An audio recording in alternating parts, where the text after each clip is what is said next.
রমজানের যে ত্যাগের যে মহিমা সেইটা যাতে আমরা অন্তরে ধারণ করি এবং লালন করি। আমরা সারাটা দিন উপবাস থেকে আমরা যে গরিব দুঃখী তাদের যে কষ্টটা অনুভব করার চেষ্টা করি, এই মহান শিক্ষা যাতে আমরা বুঝতে পারি, অর্থাৎ অভুক্ত থাকলে একজন অভুক্ত মানুষের যে কষ্ট, সেই কষ্টটা উপলব্ধি করাটাই। অনেকবার অনুরোধ আমি মিস করেছি, এই জন্য আজকে বলছি যে বিকেল বেলা হলেও আমি থাকবো, থেকে যাব। এই বিশেষ একটি কারণেই আমার এখানে আসবো। গাইবান্ধা জেলার প্রাথমিক শিক্ষার কাণ্ডারি, আমাদের প্রাথমিক শিক্ষার অভিভাবক এবং জেলা প্রাথমিক শিক্ষা অফিসার। মাহে রমজান আসলে দেখতে দেখতে প্রায় শেষের দিকে। আজকে সে সমস্ত লোকের কথা মনে পড়ে যাদের অক্লাছি। আমরা অনেকেই টিচার, অনেকে হুজুর, বিভিন্ন মসজিদে সে অনেকের নেই। আমরা সে বাবা মার জন্য আমরা দোয়া করব। আমাদের সেরে তাজ গাইবান্ধা আলেম ওলামাদের মুরব্বী, আমাদের বড় মসজিদের ইমাম সাহেব আসবেন।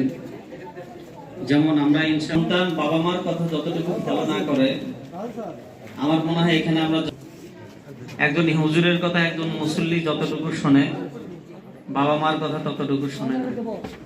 একজন টিচারের কথা ছাত্র ছাত্রীরা যত ছাত্রীদেরকে আল্লাহর পরিচয়, নবীর পরিচয়, ইসলাম কি, বিড়ি সিগারেটে টান। আয় রব্বে করিম, আমাদের প্রতিষ্ঠানগুলোতে আমাদের বাচ্চাদেরকে মানুষের সন্তান আমাদের হাতে আমানত, তাদেরকে যেন আমরা মওলা জাগতিক শিক্ষার পাশাপাশি রবের পরিচয়ের শিক্ষা আমরা দিতে পারি। তারা যেন পরিপূর্ণ কোরআন শিখে, কোরআন বুঝে, সে অনুযায়ী আমল করতে পারে, সেই তৌফিক দিয়ে দাও।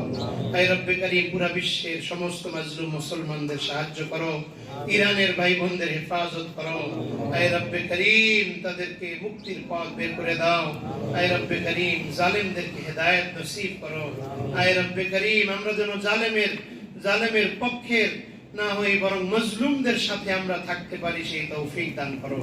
আয় রব্বে করিম, আমাদের এই শহরকে কবুল করো, আমাদের রাষ্ট্রকে কবুল করো, পুরো বিশ্ব মজলুমকে তুমি কবুল করো। আয় রব্বে করিম, মওলা মজলুম মুসলমানদের আর্তনাদে মওলা যে সমস্ত রাষ্ট্র প্রকম্পিত হচ্ছে, আয় রব্বে করিম, ওই সমস্ত রাষ্ট্রে মওলা তোমার রহমত বরকত নাজিল করো।